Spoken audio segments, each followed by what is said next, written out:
ബംഗ്ലാദേശിൽ ഹിന്ദുക്കൾ ഉൾപ്പെടെയുള്ള ന്യൂനപക്ഷങ്ങൾക്കെതിരെയുള്ള അതിക്രമങ്ങളിൽ അലയടിച്ച് പ്രതിഷേധം.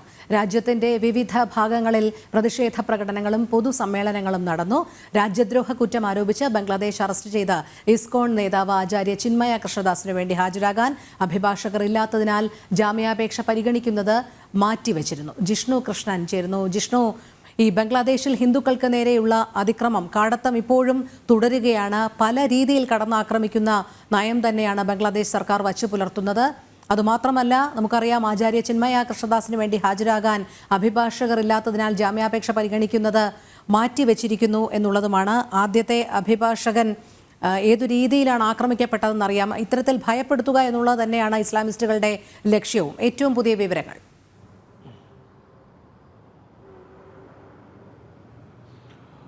രോഹിണി, നമസ്തേ. ചൂണ്ടിക്കാട്ടിയതുപോലെ ബംഗ്ലാദേശിൽ ഹിന്ദു ഉൾപ്പെടെയുള്ള ന്യൂനപക്ഷങ്ങൾക്കെതിരെ അതിക്രൂരമായ അതിക്രമങ്ങളും വിവേചനവും തുടരുകയാണ്. ബംഗ്ലാദേശിൽ നിന്ന് ഓരോ മണിക്കൂറുകളിലും പുറത്തു വരുന്ന റിപ്പോർട്ടുകൾ അത്തരത്തിലുള്ളതാണ്. കാരണം സംഘടിതമായ ആക്രമണം ജമാഅത്തെ ഇസ്ലാമി ഉൾപ്പെടെയുള്ള തീവ്ര ഇസ്ലാമിക സംഘടനകളുടെ നേതൃത്വത്തിലും ഒപ്പം അതിന് മൗനമായ അനുവാദം നൽകിക്കൊണ്ട് ബംഗ്ലാദേശിലെ നിലവിലെ മുഹമ്മദ് യൂനിസിന്റെ നേതൃത്വത്തിലുള്ള ഇടക്കാല സർക്കാരും അതിക്രൂരതയാണ് ഹിന്ദു ഉൾപ്പെടെയുള്ള ബംഗ്ലാദേശിലെ ന്യൂനപക്ഷങ്ങളോട് കാണിക്കുന്നത്. ഹിന്ദുവും പാഴ്സിയും സിഖും ക്രിസ്ത്യനും ഉൾപ്പെടെയുള്ള ബംഗ്ലാദേശിൽ ന്യൂനപക്ഷങ്ങളായിട്ടുള്ള മതവിഭാഗങ്ങളോട് കടുത്ത വിവേചനവും അതിക്രമവും തുടരുന്നതിനെതിരെ അതിശക്തമായ പ്രതിഷേധം ഭാരതത്തിലും ഒപ്പം ലോകത്തിന്റെ വിവിധ കോണുകളിലും ഹിന്ദു സമൂഹത്തിന്റെ ഭാഗത്ത് നിന്ന് നടക്കുകയാണ്. നിലവിൽ ബംഗ്ലാദേശിൽ തന്നെ വലിയ പ്രതിഷേധങ്ങൾ അലയടിക്കുകയാണ്. ധാക്ക ഉൾപ്പെടെയുള്ള തലസ്ഥാന നഗരമായ ധാക്ക ഉൾപ്പെടെയുള്ള പ്രദേശങ്ങളിൽ ഹിന്ദു സമൂഹം പരസ്യമായി നിരത്തിലേക്ക് ഇറങ്ങുകയും ഇതിനെതിരെ പ്രതിഷേധം അറിയിക്കുകയും ചെയ്തിട്ടുണ്ട്. അവർ വ്യക്തമാക്കുന്നത്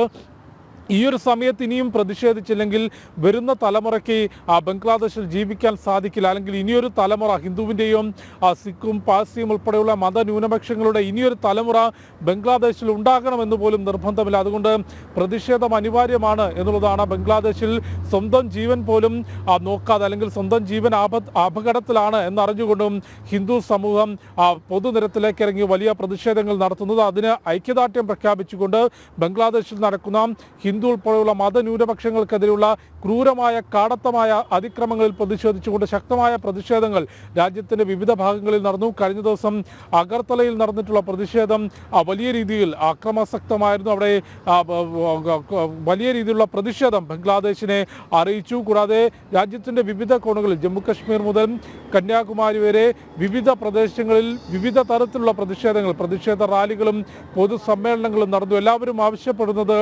ബംഗ്ലാദേശിൽ ഹിന്ദു ഉൾപ്പെടെയുള്ള ന്യൂനപക്ഷങ്ങളുടെ അവകാശങ്ങൾ സംരക്ഷിക്കണം, അവരുടെ സുരക്ഷ ഉറപ്പാക്കണം എന്നുള്ളതാണ്. ഭാരതം ഔദ്യോഗികമായി തന്നെ വിദേശകാര്യ മന്ത്രാലയം ഇക്കാര്യത്തിൽ ബംഗ്ലാദേശിനോട് ശക്തമായ ഭാഷയിൽ ഹിന്ദു ഉൾപ്പെടെയുള്ള ന്യൂനപക്ഷങ്ങളുടെ സുരക്ഷ ഉറപ്പാക്കണമെന്നും അവകാശത്തിന് വേണ്ടി സംസാരിക്കുന്നവരെ രാജ്യദ്രോഹ കുറ്റം ചുമത്തി നിയമ നടപടികൾ സ്വീകരിക്കുന്നത് ആശങ്കപ്പെടുത്തുന്നതാണ് എന്നുള്ളത് ഭാരതം ഔദ്യോഗികമായി തന്നെ ബംഗ്ലാദേശിനെ അറിയിച്ചിരുന്നു. നേരത്തെ പാകിസ്ഥാന്റെ ഭാഗമായിരുന്ന സമയത്ത് അവിഭാജ്യ ബംഗ്ലാദേശിന്റെ ഭാഗമായിരുന്ന ബംഗ്ലാദേശ് എന്നുള്ള രീതിയിൽ 28% മുകളിലായിരുന്നു ആ മേഖലയിലെ ഹിന്ദു ജനസംഖ്യയെങ്കിൽ വിഭജനത്തിന് ശേഷം അത് 18% എത്തുകയും നിലവിൽ 7% താഴേക്ക് ബംഗ്ലാദേശിൽ ഹിന്ദു ജനസംഖ്യ, മതന്യൂനപക്ഷമായ ഹിന്ദുക്കളുടെ ജനസംഖ്യ അവിടെ 7% എത്തുന്നു. അതിലും താഴേക്ക് സിഖും പാഴ്സിയും ക്രിസ്ത്യനും ഉൾപ്പെടെയുള്ള ന്യൂനപക്ഷങ്ങൾ എത്തുന്നു. അത്തരത്തിൽ അതിക്രൂരമായ വിവേചനം പല റിപ്പോർട്ടുകളും ചൂണ്ടിക്കാണിക്കുന്ന, അല്ലെങ്കിൽ ബൈറ്റുകളും അവിടെയുള്ള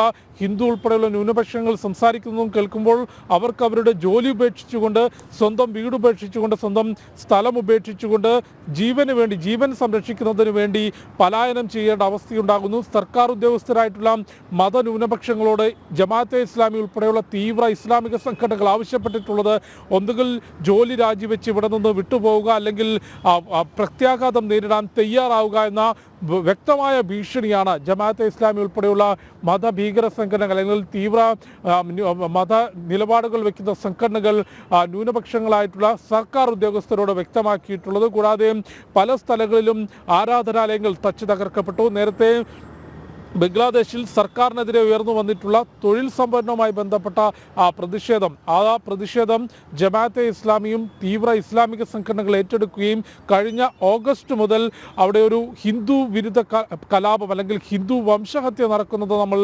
കണ്ടിട്ടുള്ളതാണ്. നൂറുകണക്കിന് ആളുകൾ കൊല്ലപ്പെട്ടു. വിവിധ തരത്തിലുള്ള ആരാധനാലയങ്ങൾ, മതന്യൂനപക്ഷങ്ങളുടെ ആരാധനാലയങ്ങൾ തച്ചു തകർക്കുകയും തീ വെക്കുകയും ചെയ്തു. അത്തരത്തിലുള്ള കാടത്തം തുടർന്നു വരികയും മുഹമ്മദ് യൂനിസിന്റെ നേതൃത്വത്തിലുള്ള ഇടക്കാല സർക്കാർ അധികാരത്തിലേറിയതിനു ശേഷവും അത്തരം കാടത്തം തുടരുന്നതിനെതിരെയാണ് പ്രതിഷേധം ശക്തമാകുന്നത്. ഒപ്പം ഈ അവകാശ സംരക്ഷണത്തിന് വേണ്ടി സംസാരിച്ച ഇസ്കോൺ നേതാവ് ആചാര്യ ചിന്മയ കൃഷ്ണദാസിന്റെ അറസ്റ്റും വലിയ പ്രതിഷേധത്തിനിടയാക്കുകയാണ്. അദ്ദേഹത്തിന്റെ കേസ് കഴിഞ്ഞ ദിവസം കോടതി അഭിഭാഷകൻ ഹാജരാകാനില്ലാത്തതിനാൽ മാറ്റിവെച്ചിരുന്നു. ജാമ്യാപേക്ഷ പരിഗണിക്കുന്നത് മാറ്റിവെച്ചിരുന്നു. ശരി ജിഷ്ണു, ബംഗ്ലാദേശിലെ ഹിന്ദു വേട്ട തുടരുകയാണ്. എന്തായാലും ഇതിനെതിരെ ലോകമെമ്പാടും ശക്തമായ പ്രതിഷേധം തന്നെയാണ് ഉയരുന്നത്. ജിഷ്ണു കൃഷ്ണനാണ് വിശദമായ വിവരങ്ങൾ നൽകിയത്.